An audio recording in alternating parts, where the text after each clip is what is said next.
Friends, welcome to விருதை பொண்ணு சமையல். இன்னைக்கு என்னோட ப்ரிப்பரேஷன்ல பூண்டு குழம்பு தான் பார்க்க போறோம்.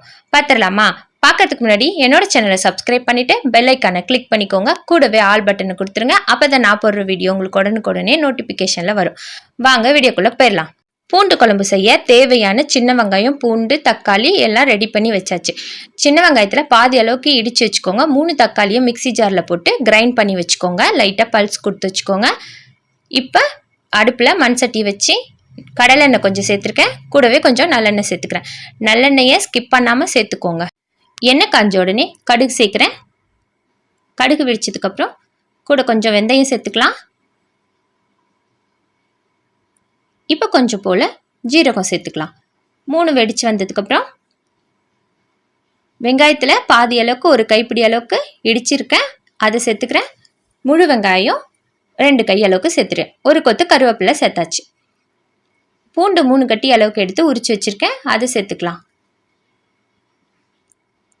எல்லாத்தையும் ஒன்று போல் எண்ணெய் பிரிஞ்சு வர அளவுக்கு வதக்கிக்கோங்க.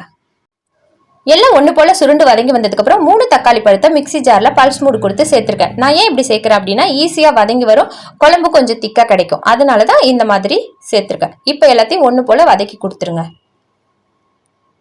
மிக்சியில் போடக்குள்ள ரொம்ப அரைச்சிடக்கூடாது. தக்காளியை ஒரு பல்ஸ் தான் கொடுத்து எடுக்கணும். இப்போ மஞ்சத்தூள் சேர்த்துக்கோங்க. மஞ்சத்தூள் நல்லா வதங்கி வந்ததுக்கப்புறம் மிளகாய்த்தூள் 3 ஸ்பூன் அளவுக்கு மிளகாய்த்தூள் சேர்த்துக்கோங்க. மிளகாய்த்தூளும் எண்ணெயோடு சேர்ந்து வதங்கி ஸ்ட்ரக்சர் வந்து இந்த பதத்துக்கு இருக்கணும். இந்த ஸ்டேஜில் எலுமிச்சைப்பழ அளவுக்கு புளியை ஊற வச்சு கரைச்சி நான் எடுத்திருக்கேன், அதை சேர்த்துக்கிறேன். நல்லா கிண்டி கொடுத்துருங்க. நான் வந்து கல் உப்பு தான் வீட்டில் யூஸ் பண்ணுவேன். எனக்கு வந்து சால்ட் உப்பு அளவு தெரியாது. நீங்கள் எந்த உப்பு சேர்ப்பீங்களோ அதை சேர்த்துக்கோங்க. உப்பு மாற்றி சேர்த்தா அளவு மாறும். நல்லா தளன்னு இந்த ஸ்டேஜுக்கு கொதிச்சு வரணும். நல்லா கொதிச்சு வந்ததுக்கப்புறம் அடுப்பை சிம்மில் வச்சுட்டு ஒரு 5 நிமிஷம் கொதிக்க விட்டுருங்க. அவ்வளோதான். இப்போ குழம்பு ரெடி ஆயிடுச்சு. எப்படி இருக்கு பாருங்க. குழம்பு பார்க்கறதுக்கே சாப்பிடணும் போல இருக்கு இல்லையா? செஞ்சு சாப்பிட்டு பார்த்துட்டு கமெண்ட்ல சொல்லுங்க எப்படி இருந்துச்சுன்னு. நான் இப்போ சாப்பிட ரெடி ஆயிட்டேன். Okay, tata, bye bye. Thanks for வாட்சிங். Support my channel.